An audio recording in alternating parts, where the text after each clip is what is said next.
Warning: this program contains strong language, auditory violence, and mental nudity.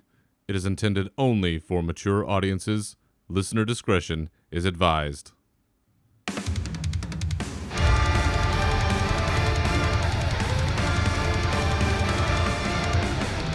Welcome to your uncensored home for World of Warcraft news and opinions. This is Unshackled Fury.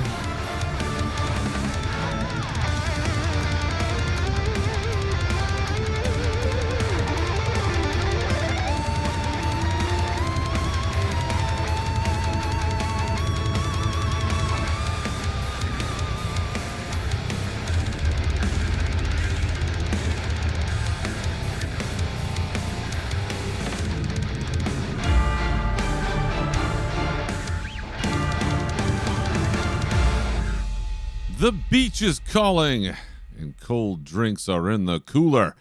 We've got one more job to do before we head on out of here. So welcome back for episode 183 of your uncensored home for World of Warcraft news and opinions, Unshackled Fury. I'm your host, Berzerker. Mr. Jez Corden is out on assignment. And on this episode, we're going over the ins and outs of next week's patch, a small but important community update, the June trading post, and your burning questions. But first, yes, as I've mentioned a couple times, I think at this point, summer break is upon us, and this is the last episode before we take a little break here, and planning on coming back in August. That'll be pretty much the ramp up to BlizzCon at that point, probably second week of August. So we'll have 5 or 6 weeks until we are down in sunny Anaheim. Jez is actually already down there right now. The reason he's out is at the Xbox showcase, and there's been some pretty exciting announcements down that way. So I'm sure we'll have him talk about that at some point when he's back. So today's episode is really that kind of last day of school vibe. This isn't going to be a terribly long one. Just wanted to make sure, kind of touched on the patch that's coming out and wrapping up a few things. So it's going to be a bit of a lazy one, maybe. Just taking it in, taking it slow, just a gentle summer breeze. I guess that's kind of where we're at on this one. So to help carry us through, I had to go to a classic for this week's metal album of the week, and I'll be real with you, it's not the greatest album of all time. I think it's regarded okay. Some may not even recognize this as metal, but it is the quintessential soundtrack to the last day of school. So from June 13th, 1972, I bring to you School's Out by the legendary Alice Cooper. It has been a long-running tradition in our family that on the last day of school, just being the, type of parent that I am at this point, pick up the boy from school, roll down all the windows in my rolling stereo, and blast this track as loud as possible as we roll past all of the parents that are like, my dear God, who let that person have custody of a child. But that has been our long-standing tradition as we blaze a trail out of that school year and over to the nearest 7-Eleven for some ice cold, delicious, velvety Slurpees. I can taste it now. It's coming up this week in a few days. Very excited. But this is always the classic song that you gotta blast to give you that energy of no more teachers, no more books, no more pencils, no more dirty looks, no more bullshit. Like, this is it. We're out. Summer. It just gets you out on the right foot. So quick and dirty. It's not a very long album. 36 minutes, I think, total in length. It is fast. This is back in the old days when it used to be vinyl. This wasn't a tape or a CD or anything. Legend has it that the original vinyl came wrapped in a pair of panties that were flammable, so apparently it had to stop doing it. But the cover looks like a desk, and it's all got scratched up and little drawings and markings on it and stuff like that. So the vibe is right. The sort of the effect of everything gets you in the right frame of mind. But wanted to share that this week as your metal album of the week. Once again, School's Out by the legendary, the man himself, the man, the myth, the legend, Alice Cooper. Now, as you head out yourselves, perhaps to summer break, I've got a piece, this week's Rage segment, that I'm sure none of you really qualify as being the targets of this, but something to keep in mind. And I got to get it out because once again, I got stuck in a situation I rather would not have been in. But here we go. Let's hit it. Let's rage. So, as is common in certainly this country, summer breaks in general, vacations, sometimes that can mean road trips.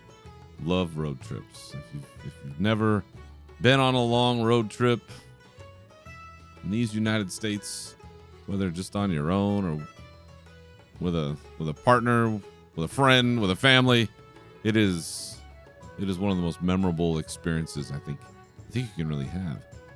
And whether you're on a road trip or you're just living day to day, you may find yourself in a drive-thru. Maybe it's Starbucks. You got to get your drink. Got to get your vanilla bean scone. You got to get your what is it I get? I get a Grande Nitro Cold Brew Black. Maybe you're going to Mickey D's, Burger King, Hardee's if you're, I think, east of the Mississippi, and Carl's Jr. for the West. Wherever you may go, Jack in the Crack. There's some basic etiquette I think people seem to be forgetting. You got to pay attention. There's long lines. Don't look at your phone. Don't stare out the window. You got to be ready. You got to be ready for that order. When that next car moves up in front of you, move up behind them. Don't wait. Don't sit there lost, wondering, did you leave the gas on? No, your house is going to burn down, but it's time to move. You ever been to that place before? Good. You should know what you want. You never been there before? You never seen a McDonald's? You don't know what a Big Mac is? Then by God, you better look it up beforehand. Don't let that be the first time somebody asks you, how may I help you? How can I take your order? And you go, is your iced tea brewed or instant? That is not the time for those questions. That time was yesterday. That time was an hour ago. That time might have been 10 minutes ago when you're thinking about what are we going to do for lunch? We got places to go, shit to do, people to see. And it is becoming an all too common occurrence. The drive-through etiquette, like most other kinds of etiquette, are just falling by the wayside. And I won't stand for it. We got things to do. Like I said, we got miles to track. We got hills to climb, mountains to pass. Meanwhile, Ethel in front of us can't see over the steering wheel and isn't sure if it's her turn yet, and tries to pay in cash and is digging around in the ashtray for nickels. No, nay, not the time. Pay by card. Know what you're doing.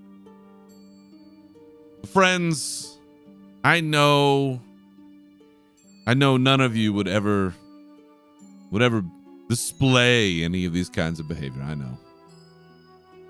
But just a word to the wise, be ready, or else you're going to get the honk honk.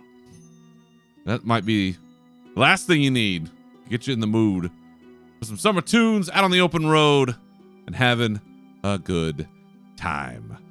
All right. Not a lot of news, but we have some news. And let's talk about it. Let's go.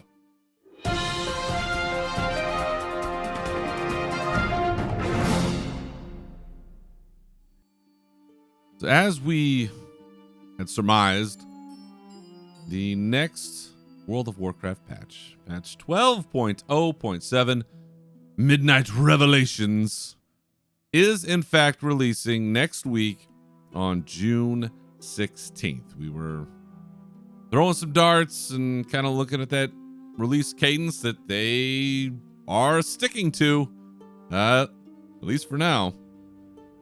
And so next week we have a brand new patch that, you know, for one of these kind of mini patches, half patches, whatever, sub patches. Well, I still can't come up with a name for this. There is some decent amount of content, and I don't know if it's going to curb the lack of enthusiasm and turn the tide for how things have kind of been going lately, but it is a fair chunk of stuff that we are getting. So for whatever that is worth, they're putting some effort into this one. So what else coming next week? Well, you know, we've talked a little bit about this before, but in a little more detail now, just so everybody kind of has a good handle on it. We actually have 2 new zones coming in this this next little sub patch, half squad patch. I don't know. We're going to be traveling to 2 different zones, and they sound like names of ogres or something. But Val and Nagtal, you'll have to tell me. Where we're going to be going to these 2 zones, which will rotate on a weekly basis. We'll go to one week and then one to another. We are going to go to those zones because as we continue to fight the forces of the Void, and there's the Void assaults and the ritual sites and all that stuff, there are leaders that are responsible, that aren't Xalatath, for these specific incursions, and we're going to be going into those zones to chase them down and to, in the words of my personal Lord and Savior, dispense indiscriminate justice upon them. So not only are we going to be going to Nagtal, which is very Zengar Marshy, and Val, which is kind of like an ice planet, we're going to be getting them in the flavor of the world content that we saw in Legion Remix, which is that we'll be able to decide the difficulty that we want to encounter these 2 places in. They'll be normal, they'll be heroic. You get to choose when you portal into them. There will be, you know, of course, better rewards for the heroic world tier, essentially. You'll get these field accolades, and you'll get either more or you'll get slightly better gear, or you may even get for the final boss in each one of those 2 zones a better piece for your warband, as they've listed it out. So it's something that was very popular in Legion Remix, being able to do the heroic world tier, and people loved it, and it's something that it was just bound to show up here at some point. So that will be kind of the main thrust of those 2 zones. You'll be going in 1 week at a time and fighting off the baddies there. And so what do you get out of that? Well, you do get some gear, but there's just a shit ton of transmog and some pretty good, in my opinion, pretty good housing decor. It's Lightforged related, so if that's your jam, you really like that aesthetic, there's some pretty sweet items here. I think the transport pad, the Light Veil's transport pad, is one that's pretty cool in my mind, along with the Luminant Soldier's War banner. I like collecting the banners. That seems to be something I find quite a bit. And so you'll have to save all your Marlboros, your Marls, Voidlight Marls, and accolades. Like I said, you'll be getting those field accolades while you accomplish some of these quests as you go through. So that's kind of the main areas where a lot of this is going to be going on. Along with, as we talked about before, the Sporefall raid, which is coming up. That is still in Herondar. That's not going to be in one of the new zones. But what it will have, which is new, and credit to the homie Rommel for reminding me about this, it's going to be introducing the flexible mythic size raid.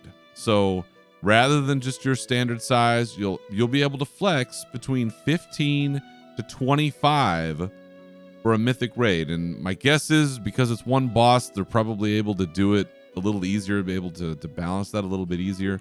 But that does open it up for some teams, having, just the one size. I was never on a mythic team, but I do remember the old days of 10 and 25, and it was a pain in the ass trying to get those full complements. So to be able to have that sort of flex, it's really nice. I'm sure, some folks are going to figure out what the breakpoints are, and maybe there's a benefit to having 19 or 21 or something like that. I don't know. There's always some gamesmanship going on there, but curious to see how that works out. I think that is a popular move overall.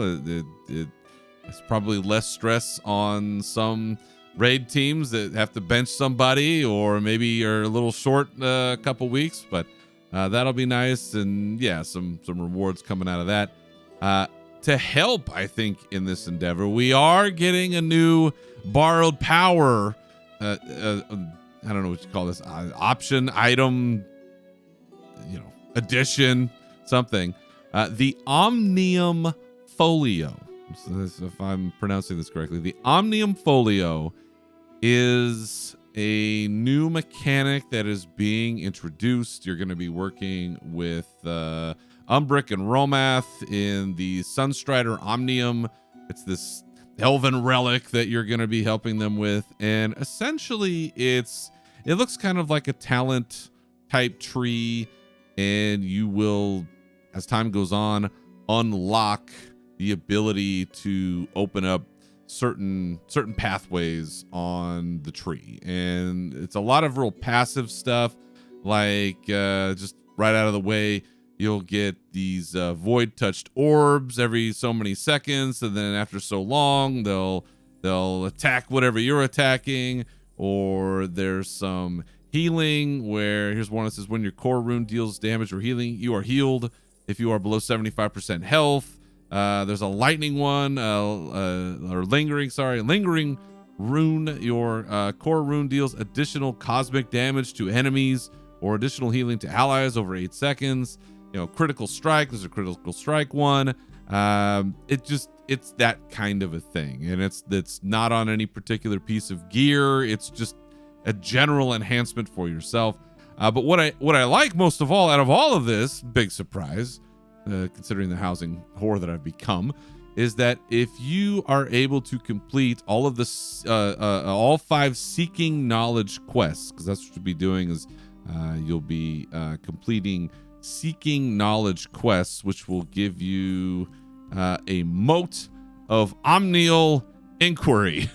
That's what you'll use. I love these names. That's what you use to unlock each one of these items in the Omnium Folio. Once you've done all 5, there is the Sunstrider Omnium Simulacrum that is this phenomenal piece of housing decor. Really super cool. Kind of hard to describe. It's got a bunch of orbs and probably something spinning around, and a great piece of gear. That'll look awesome in the front yard. That's probably where I'm going to put mine, assuming that I do all of this. But yeah, it's just kind of an additional mechanic that they're adding. It's pretty benign, if you ask me, in terms of what it requires you to do. There's some questing, but it doesn't take away from anything. It's just going to be a little bit of extra stuff. So a new borrowed power mechanic for you.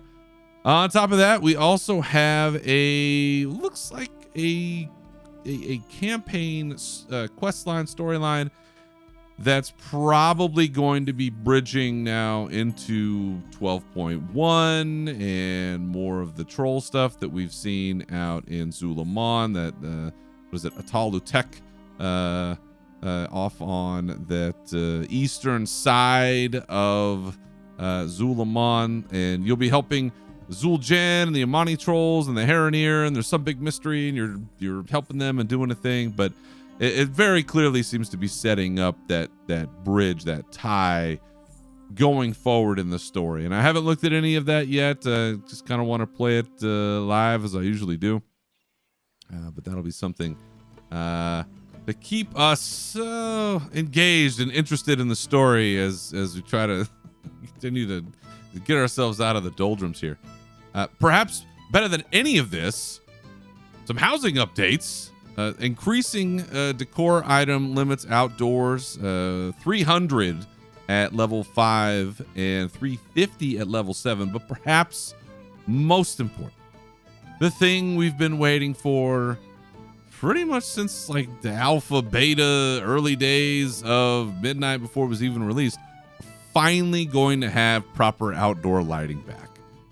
They blew this thing up in the beta. They were stacking all these lights on top of each other, or the braziers, the dancing firewoman ones, I think. It just got out of hand and they shut it all down. Well, now they're bringing it back and they've kind of figured it out, it looks like, where no light will be able to overlap another, and there's kind of some limitations there to make sure that it doesn't blow anybody's servers up. But it will be so nice. There's just phenomenal outdoor lighting options that were so obvious when we gathered them. So then to not be able to use them in that way has been just stupid and frustrating. So getting that back will be fantastic, along with more than 100 common decor items getting added to neighborhood vendors. So we're going to get a whole bunch of extra stuff. And the one item out of all of them that I think most people are interested in, myself certainly, a square rug. This is what we've been reduced to. A square rug that is dyeable. So rather than trying to use those circular rugs that you're kind of moving around and shifting to cover a floor or a space or to make a backdrop for something or whatever it is, we'll finally have a square rug that will be able to do that. It's not perfectly square. It's got the little kind of, the gentle curves to it a little bit on the edges, but way better than trying to do the thing with the circular rug. I'm so tired of that, trying to fill in these gaps. And I've got certainly a big project I'm working on in my house that over time, hopefully I'll be able to do it. But part of that involves covering up the floor, and it's super frustrating to do it with the square or the round one. So to have the square is going to be fantastic. So lots of changes, lots of updates coming for housing. Dragonflight time walking, some phenomenal mounts coming out of that. There is I think it's a black version of the Bakar mount, which, those are just those are the good boys. It's our boy from doing the quest line that I never quite did all the way. Like the big dog looking thing, the Bakar. Super cool. Turbulent Timeways, they'll have another great mount, like this ice dragon looking thing, which is pretty sweet. And yeah, if that's your jam, enjoy that. Ritual side updates, they're going to get difficulty up to tier 6, and you may be able to get some myth dawn crests out of that. It sounds like it's probably going to be pretty difficult, but hey, myth level gear without ever stepping foot in a raid. That's the jam. Along with that, it looks like the Loa of Fire is going to need some help hatching some eggs. You get a pet out of that. Going to get some troll action in a new storyline through lore walking. So that'll be important. You notice how they kind of tease these things. Some UI updates and the moth hunting in Herondar. If you do that, they pretty much reworked the whole system there. And I know I'd seen it when I was collecting them, and there was some stuff to get, and I got to spend my Marlboro to get them. But yeah, I'm holding on to my Siggies for now because I don't know.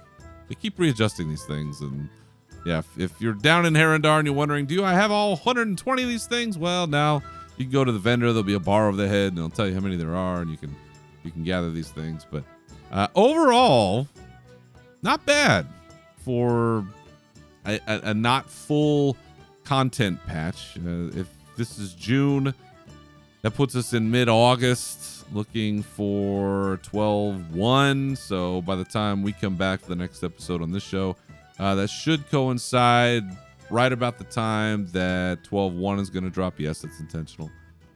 So hopefully we'll have a much clearer idea of what's going on at that point. They've been pretty pretty scant on details so far past where we've been at. There's been a lot of mystery, and I think that adds to the confusion about whether or not they're gonna delay some of these things based on the feedback they've got. But with BlizzCon coming up, I feel like there's probably certain marks they have to hit, because there might be some big reveals. So yeah. So we'll see how this is received. A couple new zones, a new raid that people blast through quickly, a borrowed power mechanic that, you know, seems fairly benign, but if you're looking for something to do, here's some stuff. And we'll see if that generates any additional love. Hopefully it's not as buggy as the things have been in the past. They're working hard to make sure these things are in ship shape when they get to our doorsteps, but it's been rough. It's been rough. No doubt about it. It has not been an easy road as of late. A lot of self-inflicted wounds, and you know, BlizzCon is the ultimate salve when it comes to trying to repair things with the community, but it would really be nice if there was already some kind of an upward trajectory from, you know, this just doesn't have to be offensive, right? Like it just has to not be utterly broken out of the gate. And if you just do that, it's going to buy you some goodwill. And then you can build on a 12.1. It'll been out a little while. And then BlizzCon, big reveals. Everybody's feeling good. Community's jacked up. And then boom, keep riding that from there. Like that's what we want. But we'll see you next week. We'll see what we get. We'll see what shape it's in. And I'm sure the community will make its opinion known once that comes out. The community update I wanted to just touch on briefly. Last time I was here, had some some choice words about the direction over at WoWhead and some of the things that have been going on there, and unfortunately, things over there don't seem to be getting any better, as there have been, sounds like, several rounds of layoffs with riders and staff over the last handful of months, at the very least. And they finally got probably the biggest and most well-known individual tied with WoWhead since time immemorial, as far as I can remember. Perculia, who was pretty much like the main person over at WoWhead for the longest time, and I think she kind of pulled back from being as public facing as she was at one time, but she was still around. She was still working on the site, or she was still part of it in some way. You know, was really, I don't know what the day-to-day running of things was like, but by all accounts, you know, somebody who was really responsible for the rise of WoWhead and the sort of coalescing of all of the things that, despite the insane amount of ads run on that page, you know, it made the place worth going. Unfortunately, Perculia was caught up in these layoffs and was let go right after we had our last episode about the last time, and didn't see it until after we had recorded. And you know, I'd always jokingly referred to her as the Gothic Sprite over there at WoWhead, and it was always meant in love. I had my own irritations from time to time, but you know, one of the best times I've ever had at BlizzCon was the WoWhead party, probably 10 years ago now, but they had a big party that they put on at the Hilton, and it was a good time, and there were lots of people there, and everybody seemed to be having fun. And Rommel and I strutting into that place. I've got a great picture with he and I and another guildmate at the time, Diablo, and we were having a lot of fun, and it was a great party and a great time. And I know that she was responsible for making sure that was there. So, you know, my best wishes to her, and with her experience, I'm sure she'll land somewhere doing something. And she's definitely a unique personality, and I don't doubt that people will want to bring her into the fold somewhere. But that was a big piece that WoWhead is losing, and kind of considering the direction that they're going in, it sounds like there may be some just AI scraping type articles and different stuff. It's looking a little dire over there, and you know, without them, I don't know what happens. You know, Blizzard has become so enamored with WoWhead and the sort of secondary services that they can provide. I don't know. Maybe Blizzard buys them. Maybe WoWhead just becomes part of Blizzard. Might as well be. I mean, it's already pretty close. But best wishes to Perculia, Alexis, I think is her real name. And it's a shame that WoWhead really is losing, I think, a core piece of their identity, and not looking too good for the future. June trading post. We do have one of those. I haven't rated a trading post in a while. It's always a little different when Jess is here because he just kind of stares at me while I'm doing this. So a little easier to do these when I'm by myself. So some pretty interesting items this time around. Very Tauren-esque vibe on this. I think that is the Sunwalker. Maybe that's kind of the word that came to mind when I saw some of this sort of apparel coming through. But right up out of the gates, we have, for I believe 700 Trader Tender, the Dusk Painted Sunrock. That's what I'm talking about. That's why he's the MVP. That's why he's the GOAT. The GOAT. It's pretty good. The sort of wooden armor that is on this rock, it's like a, you know, kind of like a big bird looking thing. Pretty sweet. Pretty good. I mean, I don't know how much of that I'd be rocking, but it is a pretty amazing look. And right behind it, of course, for 250 Trader Tender, they got a pet, the Sand Scarab. It's the biggest piece of dog shit. Keep these bugs away from me. I've said it time and time again. Please don't. And anybody that puts one of those things out, you know, no, stop it. It's not right. The spotted black riding goat is back as well, and I've mentioned my lament over that before. It's not really spotted. It just has some, you know, lighter fur areas. That's just not the same.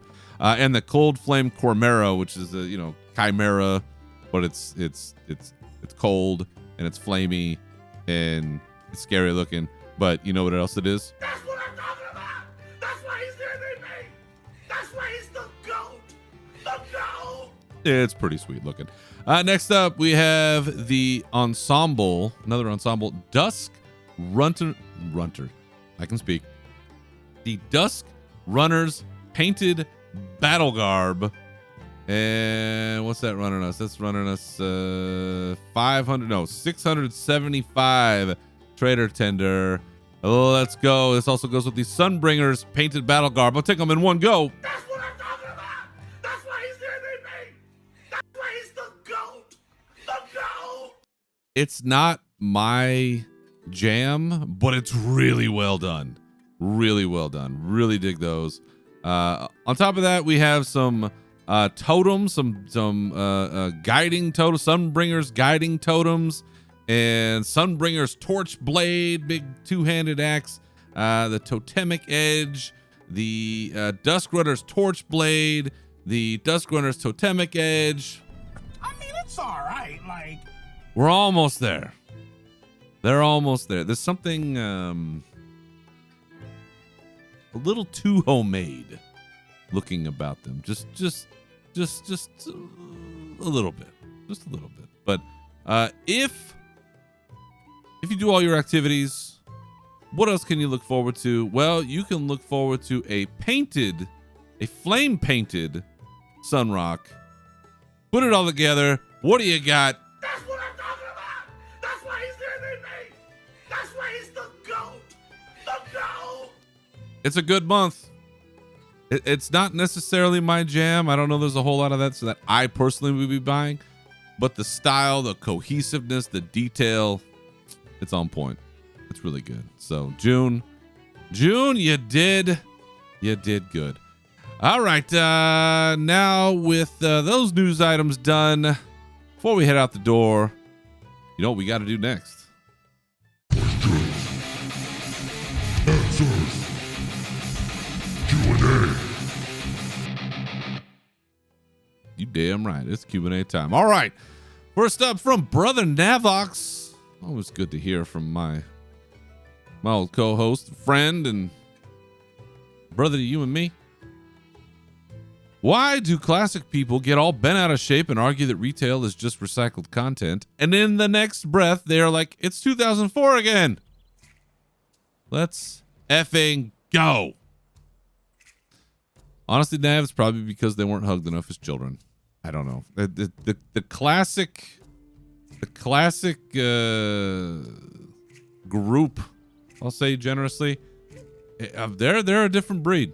They really are a different breed, and there's not a lot about it that I feel like these people were loved, and there's just something that's missing that they're trying to find. I don't know what it is, but it is an interesting taste of duality. Next up from Professor Rig, also known as Lorebites, and just as an aside, if you have not seen this gentleman's work, I primarily see it through TikTok. That's right. I don't do anything on TikTok. I just watch. I'm just a lurker. I'm a watcher. That's how it goes. Some really funny bits that this gentleman puts together out there. I enjoy them heartily, and please don't take my lack of hearts personally or anything like that. It's just I don't heart anything because then my likes get too cluttered, and then I have to try to show my child later the ones that I'm saving. So I see them all. I love them all. So I'm just gonna make that blanket statement. They're pretty fucking funny. But here is I think he's got two questions today. First up, in the style of a single player instance, think like Delve Nemesis, which of the OG dragon aspects would be the easiest to fight 1v1? I did think about this. I pulled this up, kind of looking at them, and here's what I say. Neltharion is out. No, I'd never want. We had to fight him, and then it was horrible. So no, Neltharion's out.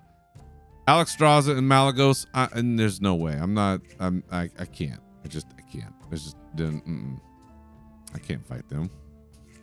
I can't. You know why? Nobody needs to ask. I don't know. Leave them be. Nosdormu, he just every time I'd throw a punch or start swinging a sword, he would just rewind time, and so I'd always be unsheathing. It'd just be edging forever, and at some point you got to be done. So really, it comes down to Malagos, and I feel like he just kind of quit and cry at some point. Like we'd start fighting, and he'd go crazy, like I can't do this anymore, and he'd quit and run away. So Malagos, that's your answer. Next up from Cardboardist, will you be playing any other games during the summer break? I will. If so, what are you looking forward to? Honestly, Cardboardist, I'm going to do what unfortunately a lot of us end up having to do, which is finish things because the next thing is coming out and you're like, oh shit, I never finished the one thing and I got to do that. So I'm all caught up when the next thing comes out. So Doom the Dark Ages will be getting dusted off. I think I only got like a quarter of the way through. It's a much longer game than I realized. I thought it was way further in than I was. So I got to dust that off and keep blasting my way through the Dark Ages.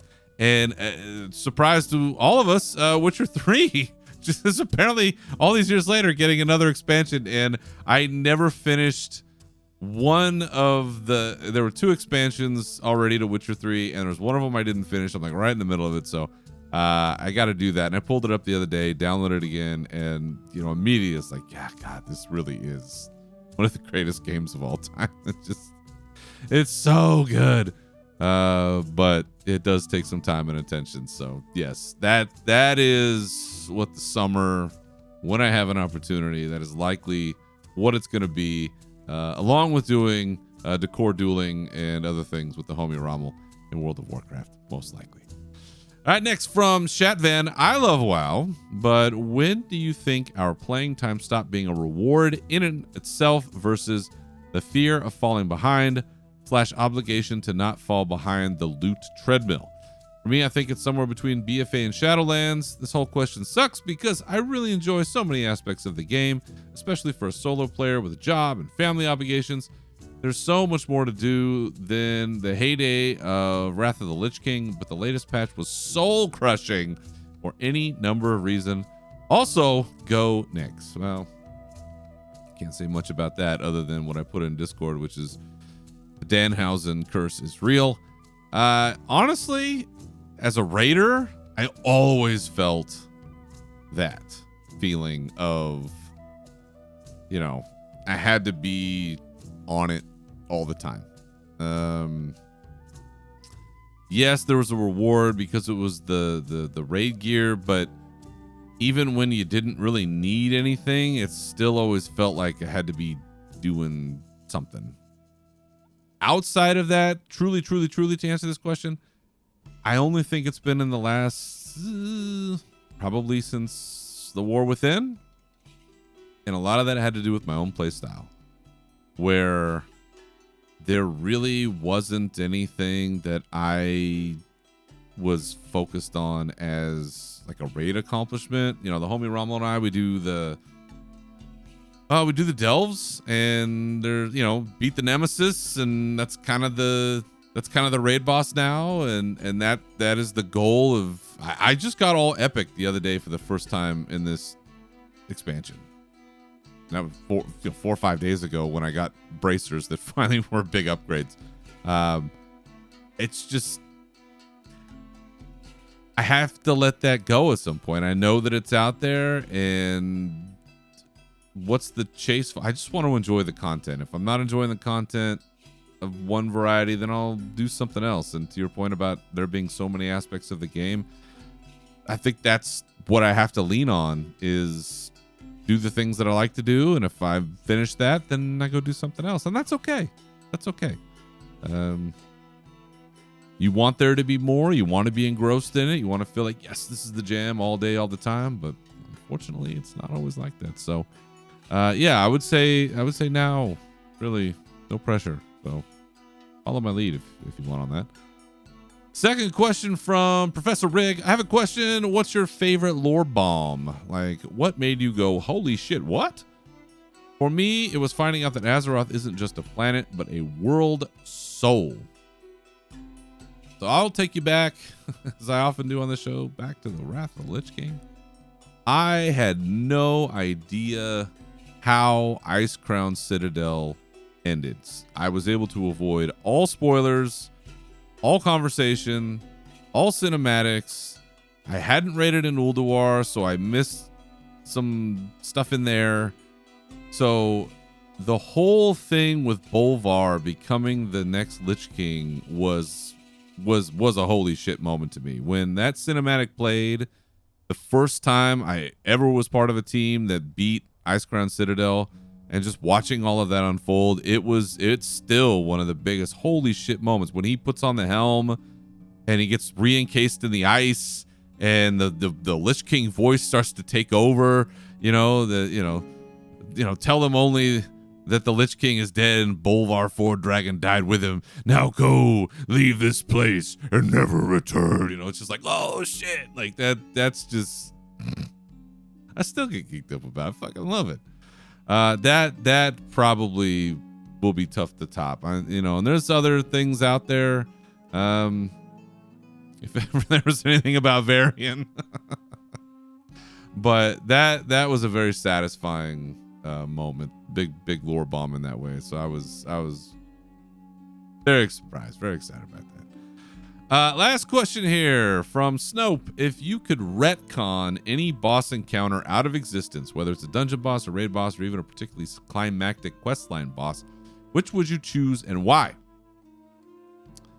I had to kind of look on this just to make sure, but I'm going to say Sylvanas Windrunner in Sanctum of Domination. It was too long.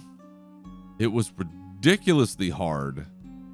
And opinions may vary and the timelines might vary a little bit, but I truly think that this was the boss that broke my longtime raid, my raid team. we'd gotten ahead of the curve all these years, and then we got into Shadowlands, and it just wasn't happening. And that fight, the 15-minute long fight to get to the end, and somebody fucked up or something happened, it was awful. And I've done it, I think, one time since, just to see what it was like, because I wanted to get something out of it, but that sucked. It really sucked. And I think it was part of that trend of them making these super long fights at the end of raids, and it just wasn't for me. And I think it had other consequences that I never got away from. So if there was any in particular, that's the one that I would give up. All right, I think we've done enough damage for one episode. My thanks to all of you for watching, listening, tuning in, however you consume this content. And remember, you can always follow me and the show on Twitter at Berzerker Rage and Unshackled_Fury, on Blue Sky at Berzerker and Unshackled Fury, as well as on YouTube at Unshackled Fury at Unshackled_Fury. And I was also thinking, go to JezCorden.com. You can find all the Jez stuff. You can also join our Discord. Please join our Discord. People still get surprised that we have a Discord. Join the Discord. We're out there. You get pictures of my barbecue and shit. Links for which are in the profile of the show on Twitter and on our website, UnshackedFury.com. Feel free to contact the show with your questions, comments, or otherwise through any of those resources, or email us at unshackledfuryshow@gmail.com. And you can find this show wherever you get your podcasts. So once again, thank you for listening. Remember to keep your swords wet and your banners high, and we'll see you after the summer. Farewell.